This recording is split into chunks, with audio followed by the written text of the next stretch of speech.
Get off that exhausting hamster wheel and into balanced living with Dr. Marissa. Promise you joy in the mystery. Dr. Marissa, also known as the Asian Oprah. Her mission, to be a beneficial presence on the planet. Her purpose, to be your personal advocate to live, laugh, love, learn. Her life motto, don't die wondering. Take back your life with Dr. Marissa Pay.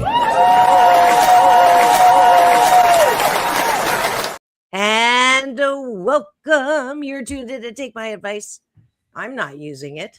Get Balanced with Dr. Marissa, the morning show here on KCAA, NBC News, CNBC News, and NBC Sports Radio Station, AM 1050, FM 106.5, home to the Asian Oprah, and streaming everywhere. iHeartRadio, Spotify, iTunes, TuneIn, Audible, Amazon Music, Tiki Live, Rumble, Spreaker, Streaker, and more. It's not really streaker, but it rhymes. So glad that you're here today. As you know, it's been 722 consecutive weeks now that I have brought you this show about hope and happiness. So there's no gossip, no scandal, no K words, no Kardashian talk at all, no headlines. If you want headlines, everywhere else offers it. But I don't want you to start your day looking, watching, streaming, just immersed in headlines, which will give you a case of the 4 A's: angry, aggravated, afraid, and anxious. And I don't want that. I want you amazing in the morning. That's why I bring you topics and guests and series to that end. They said it wouldn't last for a year. 13 and a half years later, I'm still here. This is podcast show number 1,589. So blessed. Thank you so much for supporting.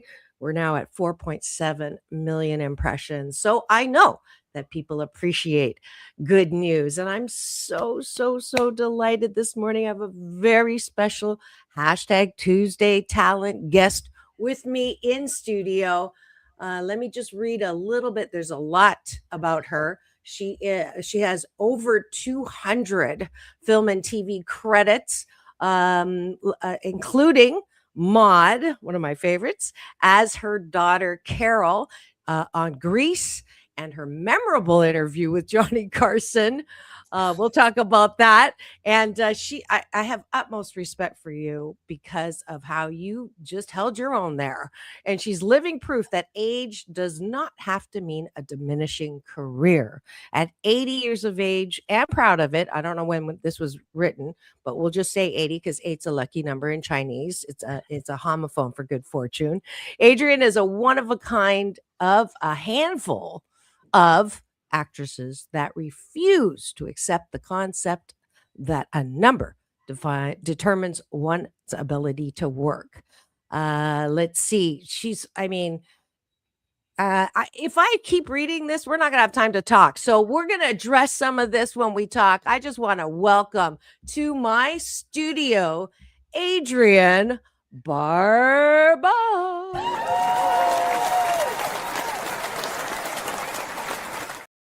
Thank you. Oh my gosh. I'm so happy to be here.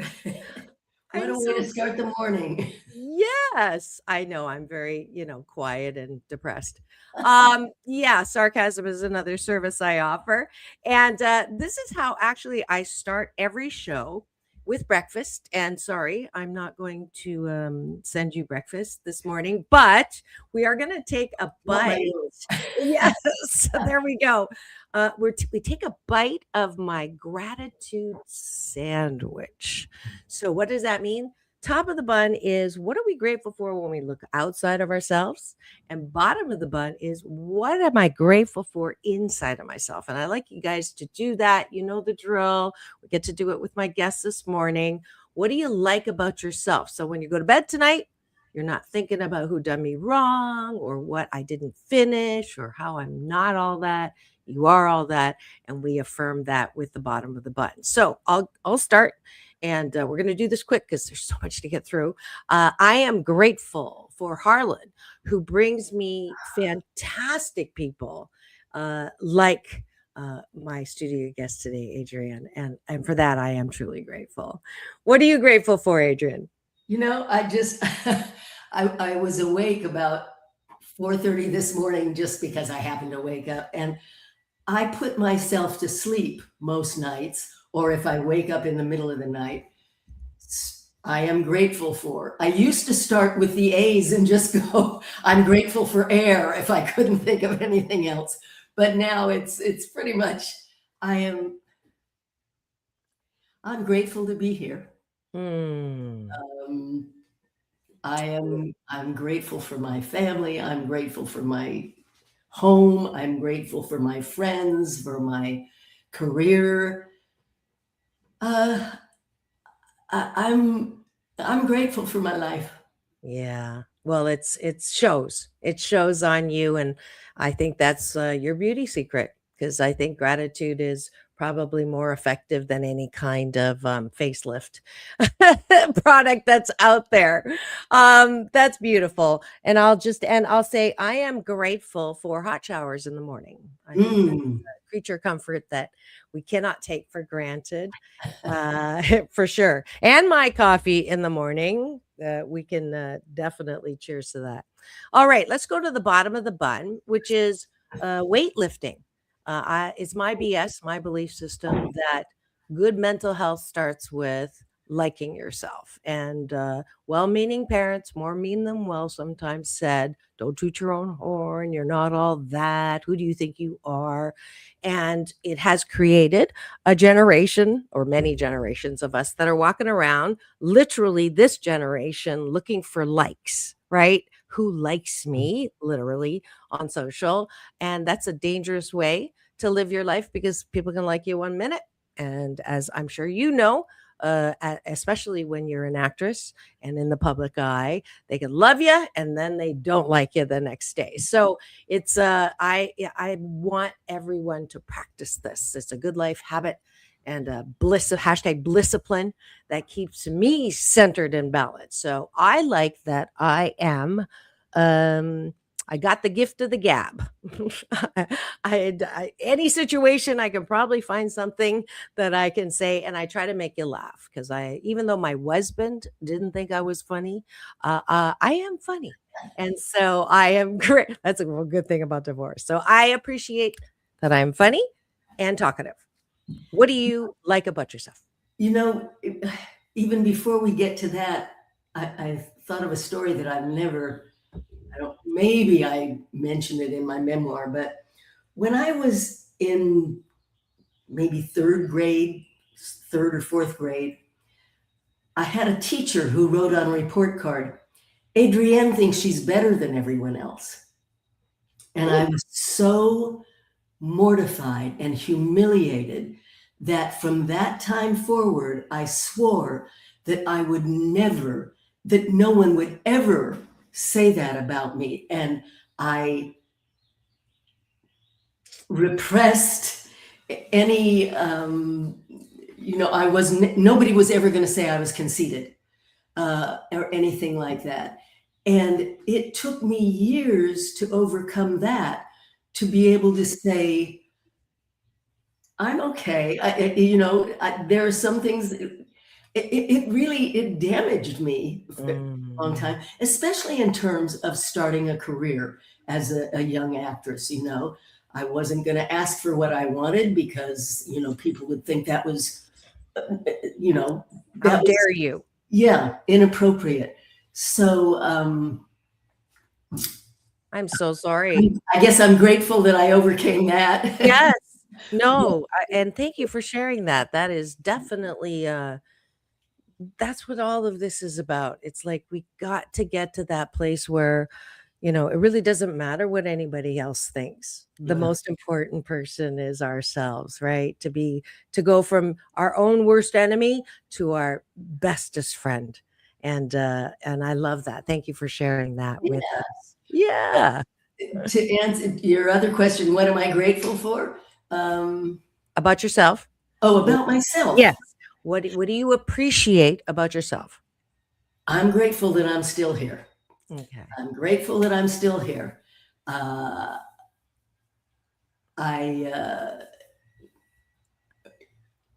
Yeah. I'm just grateful that I'm still here. Yeah, and that's you got the determination and the staying power and the resilience is what I think And is the I'm quality. grateful for my energy. Mhm. I'm grateful for my ability to keep working. Yeah. I'm grateful, although the memory comes and goes these days. Hey, that happens at any age, right? So, I'm yeah. grateful that I can still take care of myself and take care of my family, Mm, and all of that has to do with health. yeah, yeah. Well, you are the youngest old that I know, I have to say. Are you 80 now or you're more than that? Because I turned 80 last June. that is amazing. And Yes. for all of those of you who have been on my social arguing about Gladys Knight at 81 still singing on stage, and I was fortunate enough to be front row, and I went like this because this is what I do, what I'm known for. And she did it in the middle of a song back at me, and it just was the most wonderful moment. And then these people who are, I'm going to be nice, uh blank, fill in the blank, they're like, she should retire, she should give it up, she should. I'm so glad that you have shared your age, and all y'all, I'm going to play this clip just for you guys. Stop saying that. Let people decide for themselves. And you can see someone here who loves it and is good at it. And why retire her? She's not a horse. Um, sorry, I It, had to say that.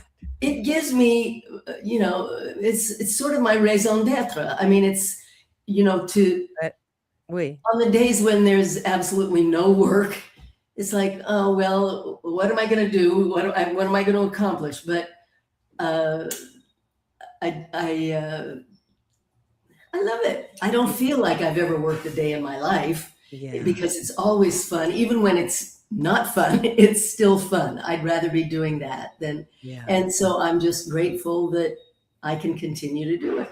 Yeah, I just love the way the stars align because this has all been swirling in my social and not realizing that the connection was you are another example of why those people are misguided in their comments that the age is just a number, and if you love what you do, why not? I've said to my kids, here's the number for Kevorkian. When I can't do what I love to do, you know what to do. So, but thanks for joining us for breakfast. We're going to move on now, but this is how I start every Okay. weekday morning show. And thank you for helping me with breakfast this morning. And I promise y'all, every day I do this, come join me. Even without me, now or later, I promise that if you do take a bite of the gratitude sandwich, you'll sandwich your day in the most positive way. Thanks for joining us this morning.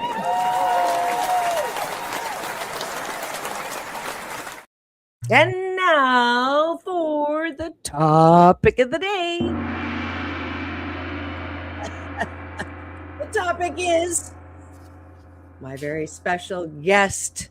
Uh, uh, 200 film credits. That's amazing. Adrienne Barbeau. And a little funny aside, when Harlan first offered you up, I said, "Oh, I'd love to." And I heard, talk about mind, I heard Bardot. Oh, So I'm like, I have a French actress coming on, Brigitte Bardot. And many people have. Many people. I I mean, think many that people was make my question, right? it's Because it's such a hard to beautiful name. disappoint. No, not disappointed at all because her stances on diversity were not good. No, So, no. yes, so I much prefer to have you. Someone, there's so many things. So, let's start with, did you know? Well, you probably did, when you were a little girl, that in spite of what that stupid teacher said, that you wanted to do what you're doing now? I don't believe so. I have been told that in my high school yearbook, I said something about wanting to be an actor, but I do remember being on the playground. Walter Farley was my favorite author. I'm a big reader, and he wrote the Black Stallion books. And I was always the Black Stallion, and I always had a bunch of friends who were the other ponies running around the playground. But no, it wasn't. And I didn't know, and I've said this before, but I didn't know that people could earn a living as, doing acting. I came from my grandparents were farmers, very small farm. My mother was a working mother, divorcee, white, maybe lower middle class family. When I did start acting and really loved it, I thought, oh, I'll go to college and I'll get a degree and I'll teach acting, because I didn't know people could make money doing it. We never watched a lot of television growing up, or I don't remember. And I started doing theater when I was 15. So I never went, I wasn't watching TV at night. We didn't go to movies a lot.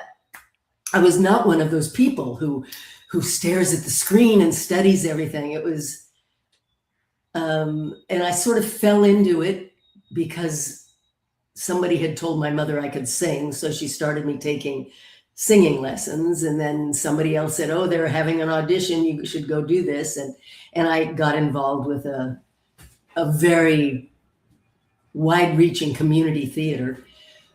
But it wasn't until, when I graduated high school, I went overseas.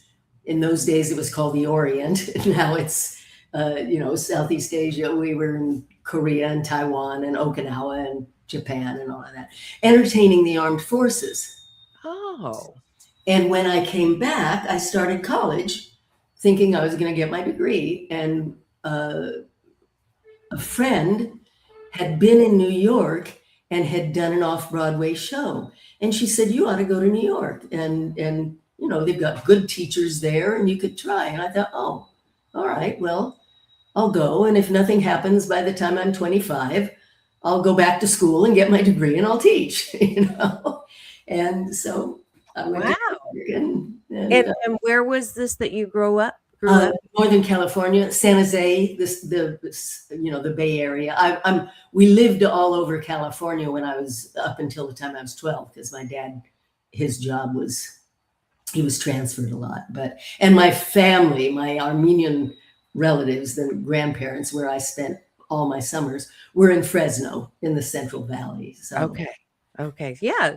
Interesting. People that come from California, you just assume that this would be a path, or certainly it's more accessible than someone from the Midwest. And you hear about people always, moving here for that. And you go to New York from California. Now, this part of the story you shared on Johnny Carson, and I just have to take a moment. I have to take a moment because I don't usually, I don't do pre-interviews because I want to keep everything fresh for live. And I don't usually do a lot of research as well, because it's not the horse's mouth, but the expression, it's not from you, it's whatever TMZ says, and I don't believe anything they say anyway. So, but when I actually watched the interview, I was telling my daughter this morning, you are not just bright and sharp and clever and witty, because I said, what do you call someone who is a young woman and into the studio, this giant name, right, who was interviewing giant people, says in his interview, never heard of her, right, which I thought was quite condescending. But anyways, so you come out and in those days, there was no Me Too, they could say whatever they wanted. And his insinuation about you being young and attractive, and you'd already started getting, I'm sure, cat calls, you said, in the makeup room, and the band was giving you, all of that unwanted attention, setting you up to be the sex symbol. And then Johnny says, he says, well, a young, attractive woman in New York, I'm sure you got asked out or hit on or blah, blah, blah, blah. And, I'm old enough to be your father. And, all the way. And you held your own so well. I have to give you this. I'm going to give you Dr. Marissa's Beneficial Presence on the Planet Award. Just for that.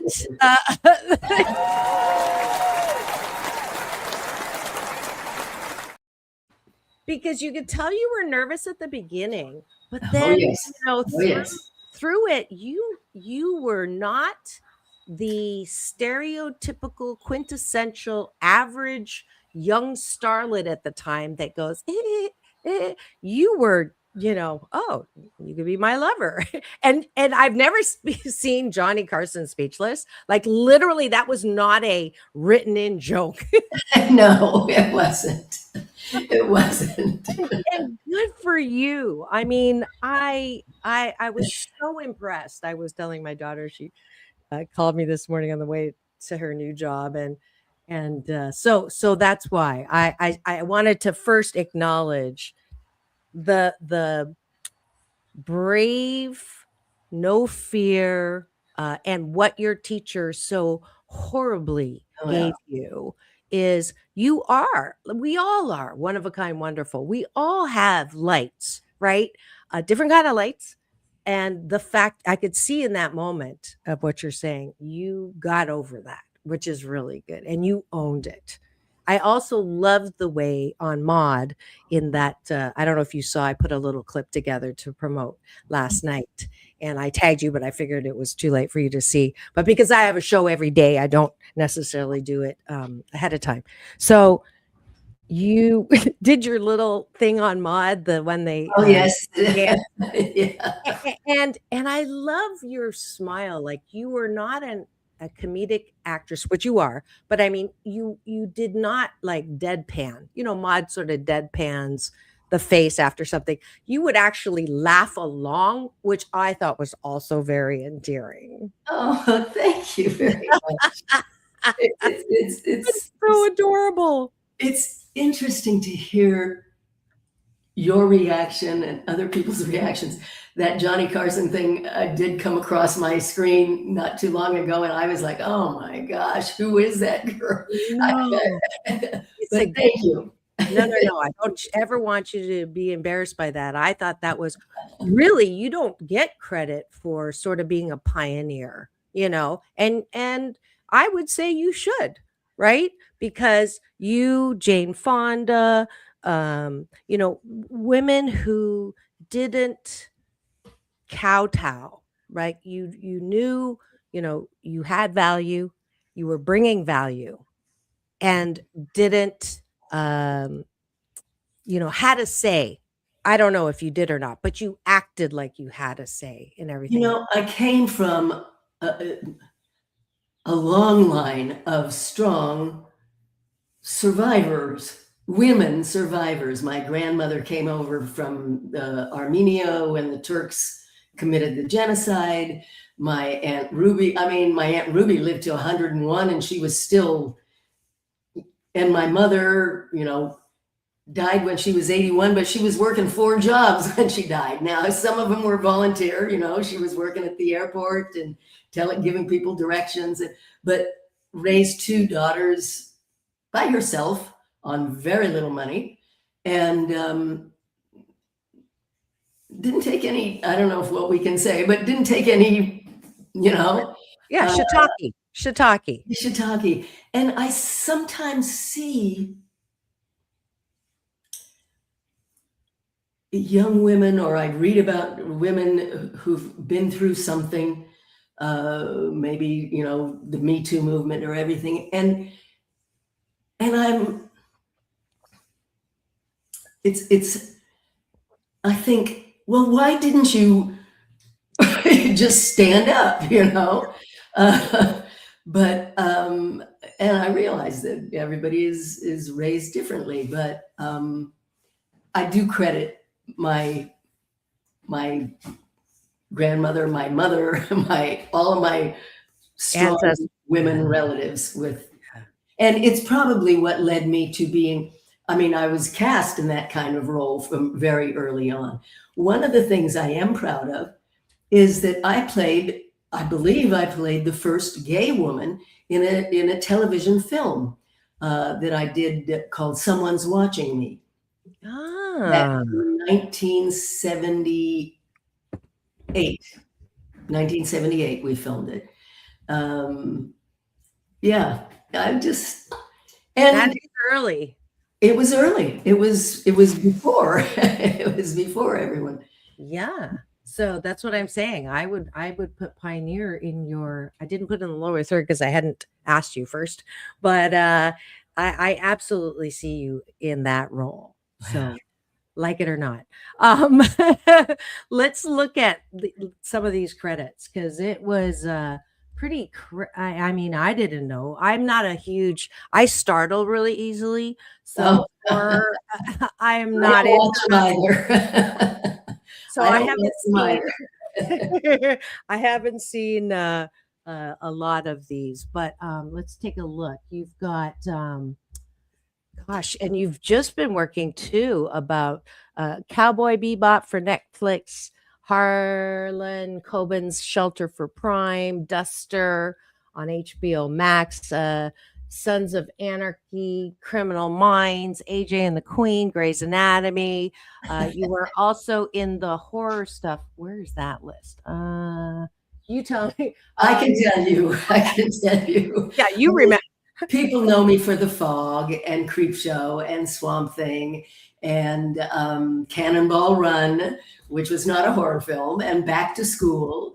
And then my favorite, one of the roles that I loved the most and was most proud of was Ruthie, the snake dancer in Carnival's in HBO's Carnival. And then on stage, I was the original Rizzo in Grease. That I knew about. And the last stage production I did, I played Pippin's grandmother in the National Touring Company of Pippin, where I was hanging upside down from a trapeze 15 feet in the air, singing a song. Wow. But those are some of the things that. And you were you were Huddle in Fiddler on the Roof. That was my first Broadway show. Yeah, opposite Bette Midler. With Bette Midler, another strong character. My first Broadway show, and Huddle is Tevye's daughter, who leaves Anatevka to go to Russia. Well, I mean, to go to Siberia, I guess, with her anarchist boyfriend, her activist boyfriend, the only one who left the family, just like my mother was the only one who left the Armenian enclave and moved away. Wow. Wow. So- That was Fiddler on the Roof. And then you also do voiceover. You're Spider-Man, Scooby-Doo, and Catwoman. Catwoman and animated Batman. series Batman. Yeah. Yeah. And a lot of video games, and I do video captioning for the blind. I do a lot of television shows and movies where I'm describing what's going on screen in between the dialogue. So if you put your TV on the SAP channel, you'll hear the actors speaking, and then you'll hear my voice or someone's voice saying, she looks at him with a bemused look, or with a furrowed brow, or the guy picks up the gun and shoots. I love learning new things, and I had no idea that this was even a thing. Oh, yes, it's very wonderful. Because sign language is my favorite language. So I actually have a series called Radio for Our Deaf Community when I started, and I was no cameras. So it's like the comparable to that. Another reason to give you a beneficial presence on the Planet Award. Yeah, that's so awesome. Guest appearances on Murder, She Wrote, Quincy, Love Boat, Twilight Zone, Hotel, The Wild Wild West, Star Trek, my nephew is Ensign Kim on the Voyager. Was. Oh, Yeah. wow. All Yeah. right. Crazy. I did Deep Space Nine. Awesome. It was just a, two episode character, Hey, but but you were in Star Trek. You're in yeah, Trek. Yeah. yeah. Grey's Anatomy. That's so awesome. That's a lot, and you continue. I love it. I also my favorite thing on this line here of facts about you is that you had twins Mhm. at the age of 51, Yes. which is like what? I know 40s is one of those milestones, but 51, I don't know anybody in their 50s who had. Are you like a Guinness World Book record? Because Well, and 97 is when my daughter that I told you I was talking to was born. that's when my twins were born. That's They're so all coming awesome. up on a birthday, right? Yeah, Yeah. September the 13th My boys are St. Patrick's Day, March 17th, next week. coming up. Yeah. Coming up. Yeah. Oh my goodness. So twin And my boy. oldest boy is well, he lives in Tokyo. He's 44. So, Wow. That's so cool. That is so cool. Now, I didn't ask before, we didn't have time to say, is there anything you don't want me to talk about or ask about? So, I love always, it doesn't have to be a long marriage or whatever, but I do like the whole relationship roadshow. So the thing that struck me, your first husband has the same last name as my daughter. oh, really? Yes, Carpenter. Oh, Yes. okay. So I thought that, I don't know if they're related, but I picked a good-looking white guy. So No, John didn't have any relatives. I don't believe he has any. He was an only child. I don't remember him ever talking about cousins or anything. okay, good. We're not related. So that marriage lasted. Well, I had just had our son in 1984. We were married 5 years, and I just had our son when John realized that he just couldn't stay in the marriage any longer. And so we never divorced for another 5 or 6 years. We remained, we worked it out. We remained friends. We co-parented. And so, I mean, I guess you'd say it lasted 5 years. We were married for maybe 9 or 10. I don't. And Yeah, my we sense still keep in touch. I just went to see his concert in L.A. Our older son, Cody Carpenter, performs with him and writes with him, and they just did a 5-night concert here in LA, and it was great to see them working together and to see John. so nice. Very, Yeah. very nice. Yeah. And then you got married one more time, right? Yes. And Billy and I were together for 20 years, and we are still, he's one of my closest friends. I introduced him to the woman he's married to now. Okay. He comes over like 4 times a week or 5 times a week to walk our dog.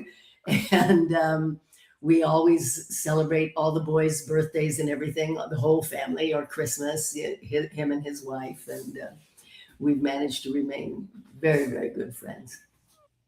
That's great. So he was your producer or director in some of the films, the master. No, John, that was John. That was John. That was John. Oh, I'm sorry. Yes, I'm Yes. sorry.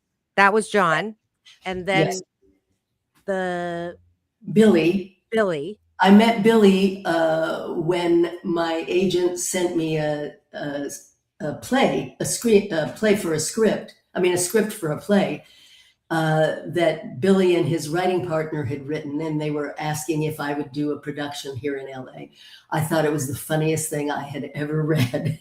And we started working together as director and actress, and that transition.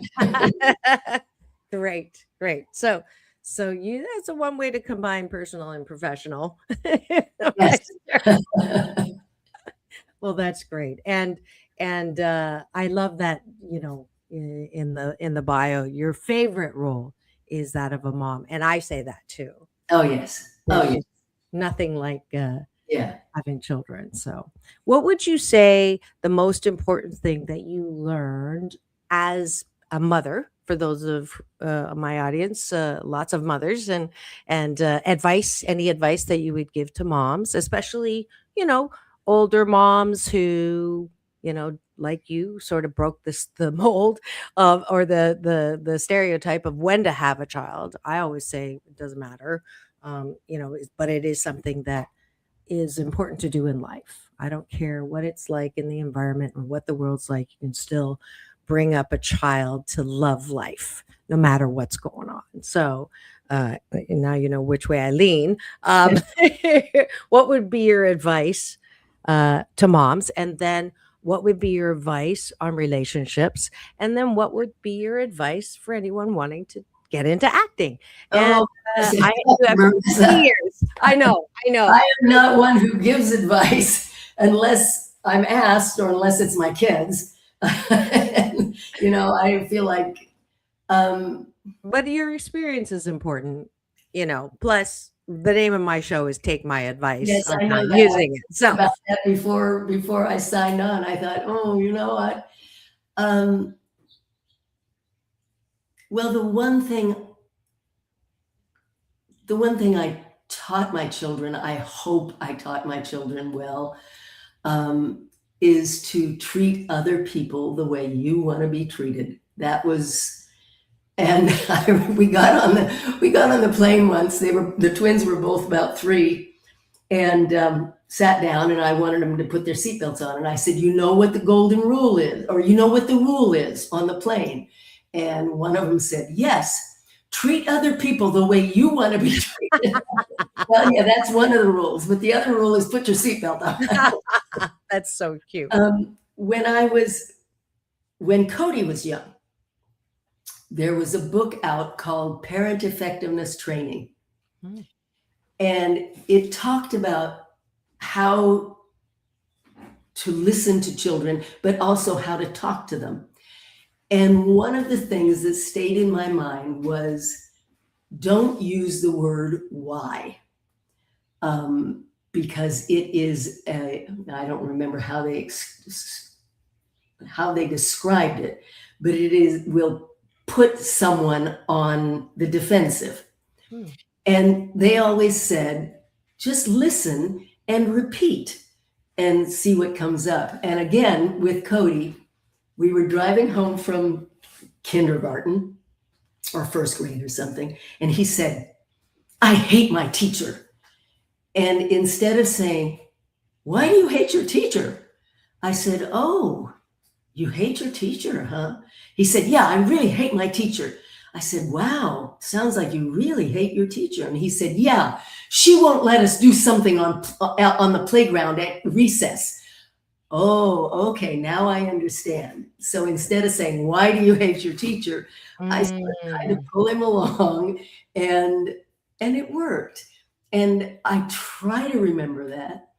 There was another book that I read years later called Nonviolent Communication by Marshall. I can't remember his last name.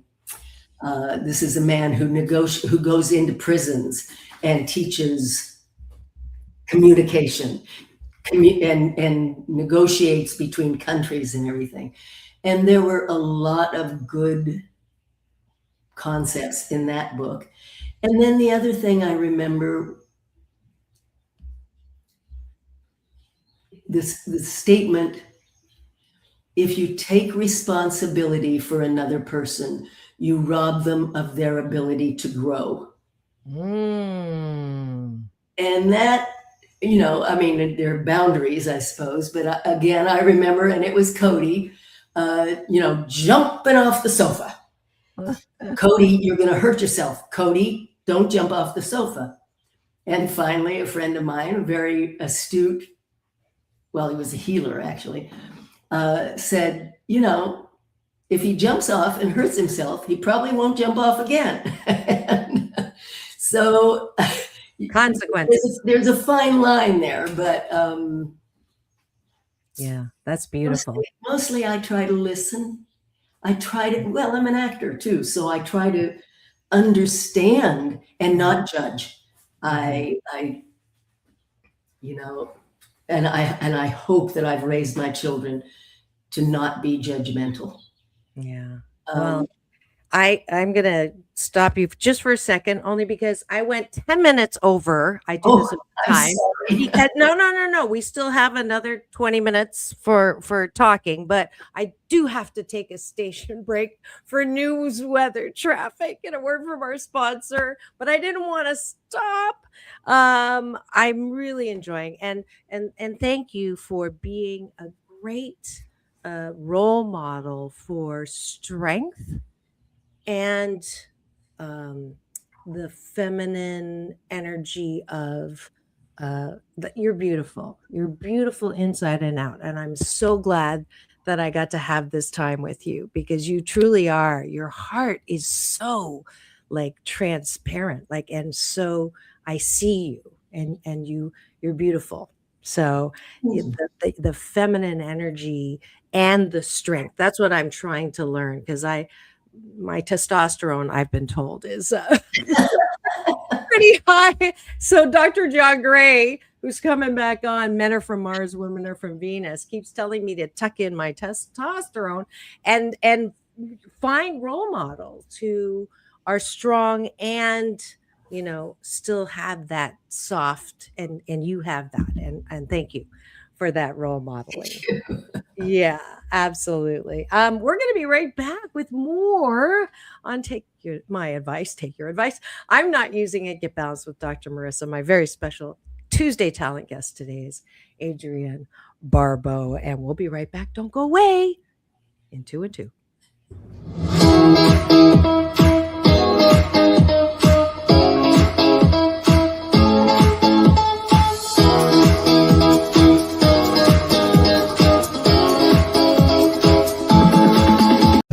Off that exhausting ham.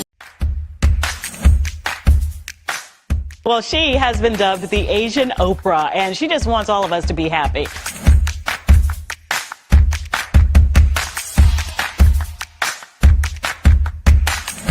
Dr. Marissa, aka the Asian Oprah, says the most important thing you can choose is choosing to be happy. You are tuned into my weekly talk radio TV show called Take My Advice. I'm not using it. Get Balanced with Dr. Marissa.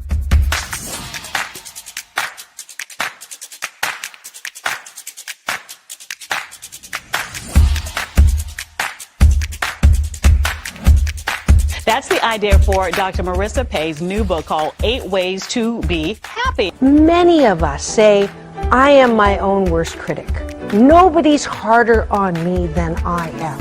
And my response to that is, stop it. Why are you doing that to yourself? You have to be your biggest fan, because if you can't at the end of the day say, I did a good job, who is? We don't have to constantly be angry at the things that are wrong. Why don't we choose to be happy about things that are right? We have the choice. That's our muscle. And life is so amazing if we can see it.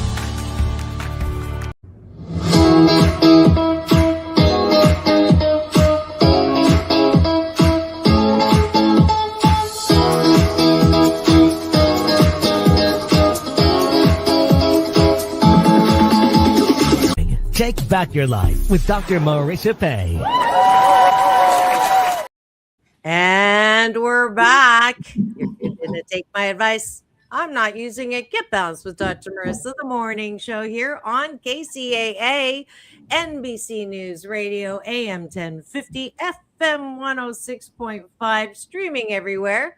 iHeartRadio, Spotify, and of course my YouTube TV channel, which if you free subscribe and give me the finger, this one, not the other one, you will get an alert every weekday morning to tune in to this show about hope and happiness.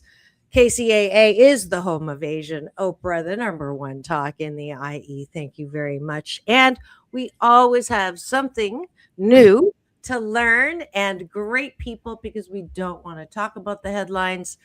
You'll hear about the stuff later on today, but you won't be consumed by it because you started your day in the most positive way. And I'm so delighted this morning to have a very special guest with me. She's got nearly 200 TV and film credits. You remember her as Carol, the very lively, happy daughter of Maude. She's just so much more. I'm so happy that I've had a chance today to get to know her better. Please welcome back to my show, Adrienne Barbeau.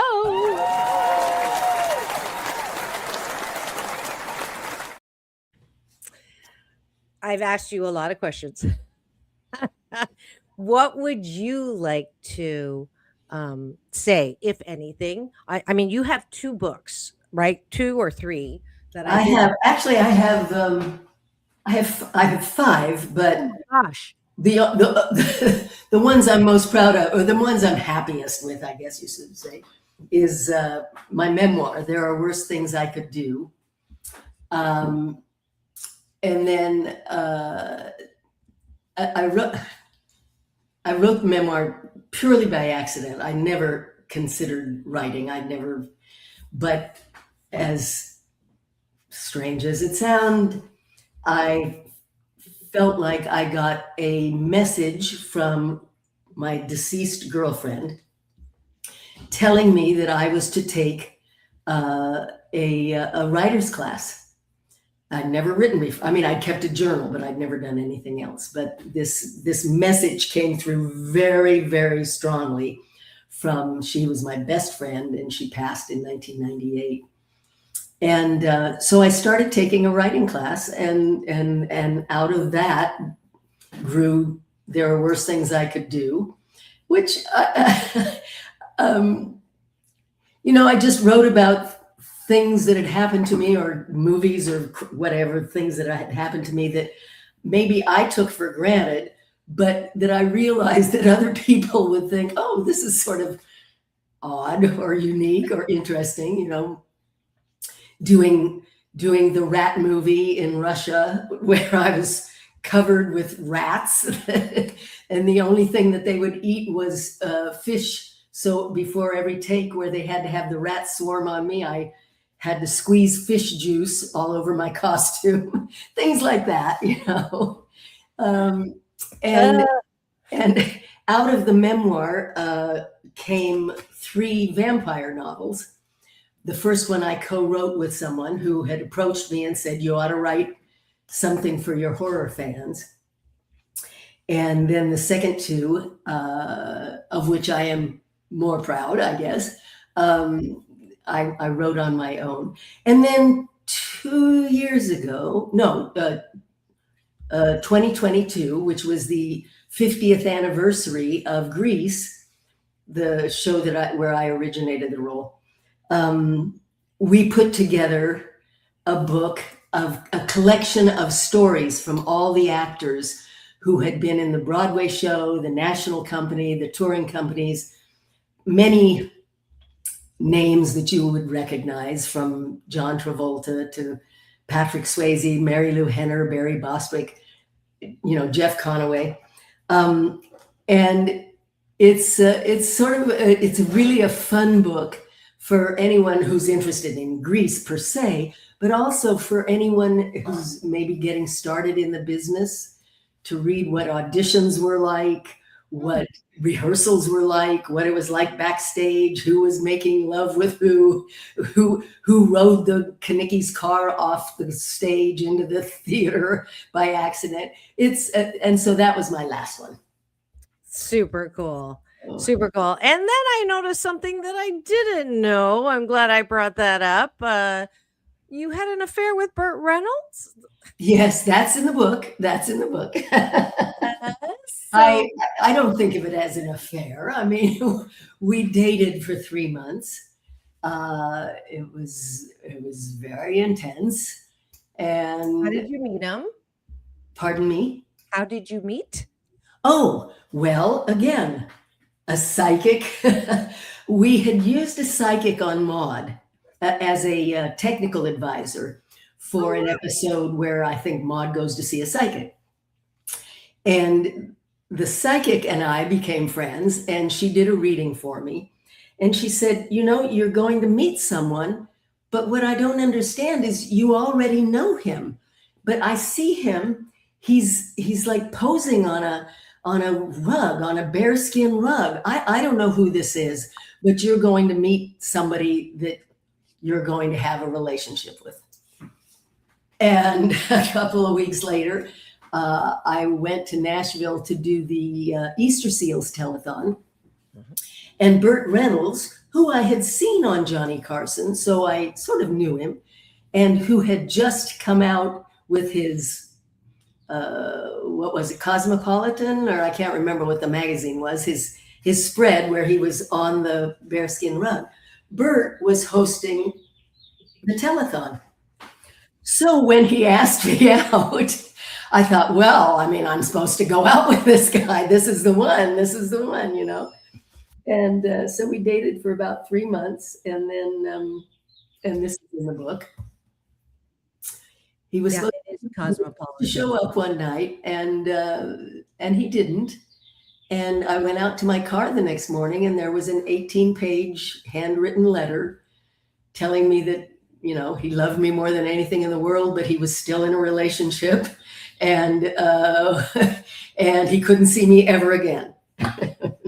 Wow. We did go on to do, I did One Flew Over the Cuckoo's Nest for him. He directed Marty Sheen and myself at his theater. And then I did Cannonball Run with him.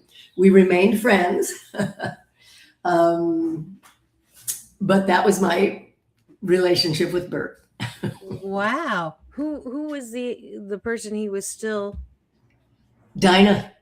It was Dinah. He was still in you know, business relationship and maybe something else. Yeah. 18 pages. Yeah. Well, they were the little 5x7, you know, the yellow blue line note card. Still, I mean, who can say they got an 18? I think I wasn't the only one. Oh. I later heard from other actresses that he didn't have an easy time with confrontation. He was, you know, just a little conflict avoidant. Yeah. Well, I'm glad I asked. That is definitely something I had no clue about, and gives me a little insight into Burt Reynolds.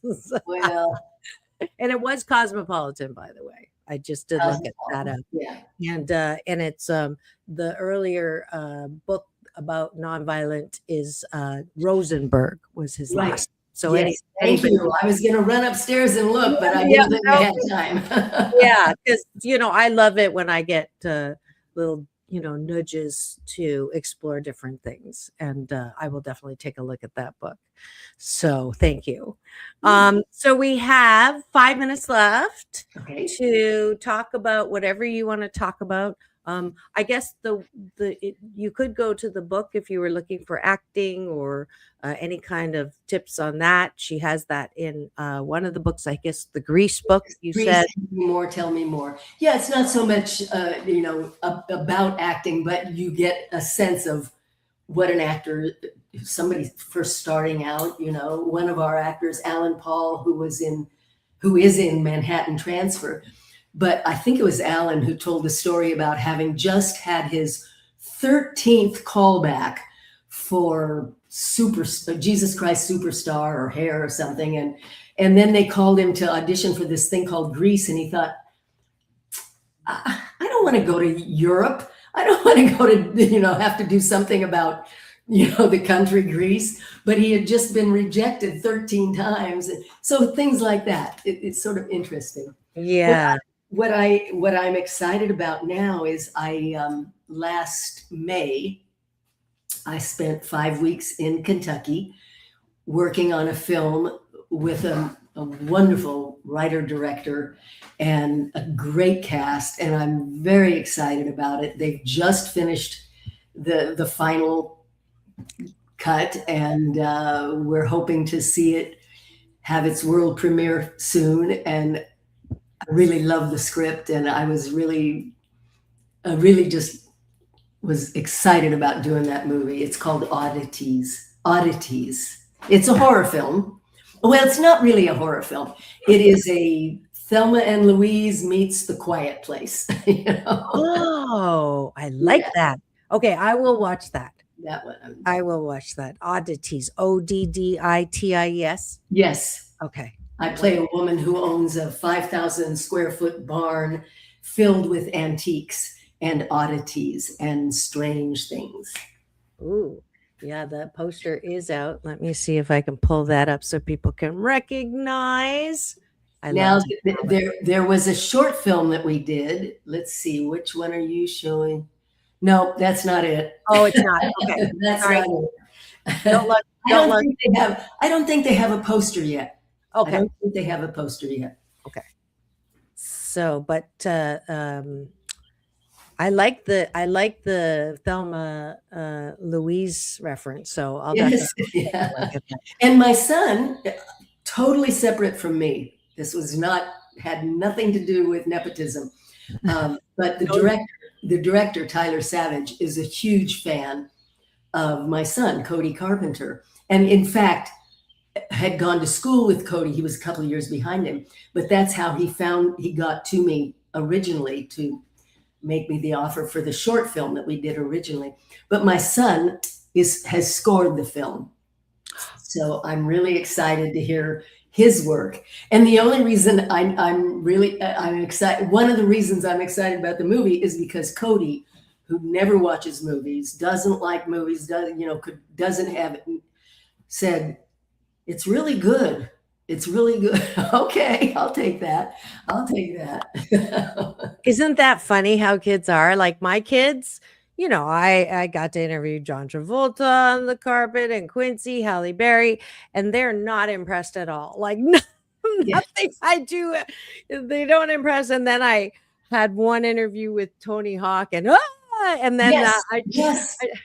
And then China Black FaceTime my younger daughter from the red carpet like last month, and so it's like those, your children are nonplussed. And the other thing that I'm recognizing more and more, especially because I'm much older than you are, and my kids are 29. They don't know anybody that I know. I mean, Robert Redford, Gene Hackman, Dustin Hoffman, Paul Newman. Oh, he's the salad dressing guy. I said Sophia Loren the other day. They didn't know. I don't. They do keep us young, though.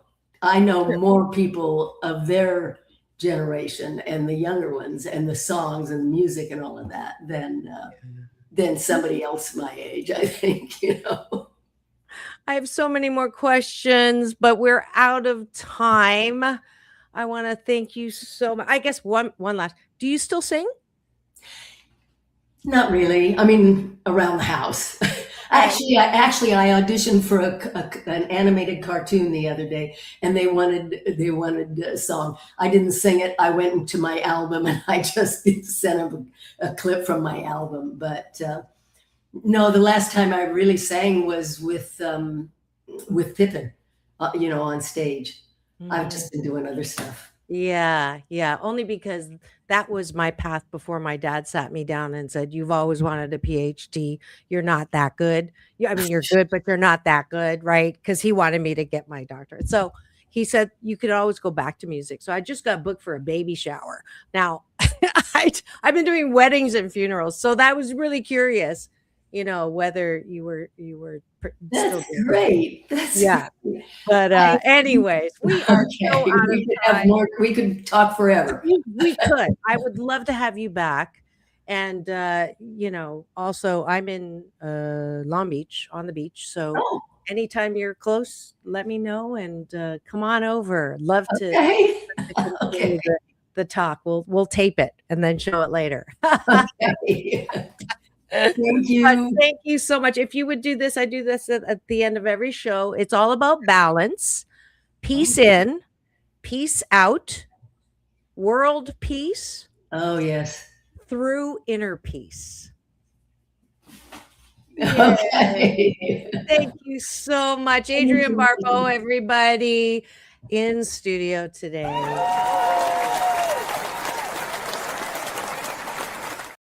Don't forget to tune in tomorrow. We have doctors in the house, and the topic is a new you.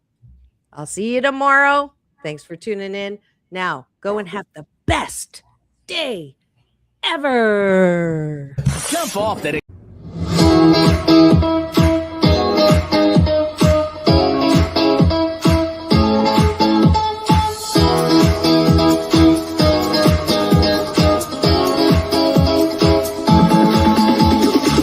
Take back your life with Dr. Marissa.